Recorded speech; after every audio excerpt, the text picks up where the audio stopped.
ఇక్కడ సరూర్ నగర్ చెరువు దగ్గర రావటము అండ్ అట్లనే ఇది త్వరలో హైడ్రా ఈ చెరువును కూడా ప్రభుత్వ అనుమతులతోటి దీన్ని త్వరలో హైడ్రా టేకప్ చేయడానికి కూడా మేము అన్ని దీనికి కావాల్సినటువంటి ప్రొసీజరల్గా ఏం చేయాలో ఎదుగుండా చేస్తూ బహుశా దీన్ని ఒక 1.5-2 మంత్స్లో అంటే బై మార్చ్ కల్లా దీన్ని ఇక్కడ ఈ చెరువుని పునరుద్ధరణ అంటే మీరు ఇక్కడ చూస్తున్నాము సరూర్ నగర్ చెరువులో దాదాపు 90 ఎకరాల చెరువు ఇది.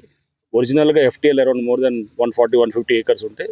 సరే చుట్టుపక్కలంతా కూడా ఈ నివాసాలు ఇవన్నీ డ్వెల్లింగ్స్ వచ్చాయి, అన్ని ఇల్లులు వచ్చి చాలా వరకు ఎంక్రోచ్ అయినాయి. బట్ వాటిలన్నిటి జోలికి హైడ్రా వెళ్ళదు. ఏదైతే ఇప్పుడు చెరువు క్లియర్గా ఉన్నదో ఆ క్లియర్గా ఉన్న చెరువుని డెవలప్ చేసి దీనికి అంటే మొత్తం డీసిల్టింగు కింద మట్టిని కూడా పూడికలు తీసిన తర్వాత బండ్ స్ట్రెంథనింగు నెక్స్ట్ అట్లానే దీన్ని ఒక బ్యూటిఫికేషన్ యాంగిల్లో చేస్తూ ప్లస్ దీంతో పాటు ఫ్లడ్డింగ్ కూడా ఈ చుట్టుపక్కల వర్షాలు వచ్చినప్పుడు కూడా ఈ ఫ్లడ్డింగ్ ఛానల్స్ కూడా మనం ఇన్లెట్ ఛానల్స్ అన్నిటిని కూడా రివైవ్ చేసి మొత్తం కూడా దీని అవుట్లెట్స్ని కూడా మొత్తం దాన్ని కూడా స్టడీ చేసి అంటే ఓవరాల్గా చెరువు అంటే మేము 100% అన్ని కోణాల్లో చేస్తున్నాము.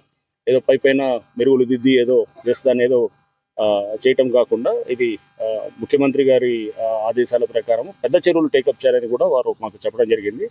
సో అందులో భాగంగా ఇప్పుడు సరూర్ నగర్ని ఈ ప్రాంతంలో ఇదొక చెరువును కూడా టేకప్ చేసి గవర్నమెంట్కి ప్రతిపాదనలు పంపించి త్వరలో ఇవన్నీ కూడా దాని పర్మిషన్స్ అన్ని రాగానే దీన్ని టేకప్ చేయడానికి కూడా మేము ఉన్నాము. అండ్ ఇక్కడ చూస్తే పక్కన పార్క్ ఉన్నది, ఇక్కడ ఎస్టీపీ కూడా ఉన్నాయి.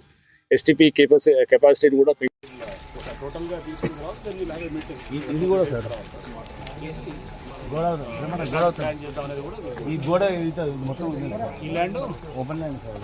అదే గవర్నమెంట్ ఖాళీగా ఉన్న ల్యాండ్ అంటేనే మాకు డౌట్ వస్తుంది. గవర్నమెంట్ ఇటు పక్కన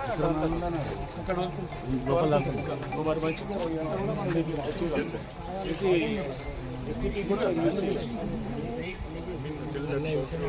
ఎస్టీపీ ప్లాన్ చేసుకోండి. యాక్చువల్లీ ఇది రోడ్డు ఉన్నది ఓపెన్ ఉన్నది.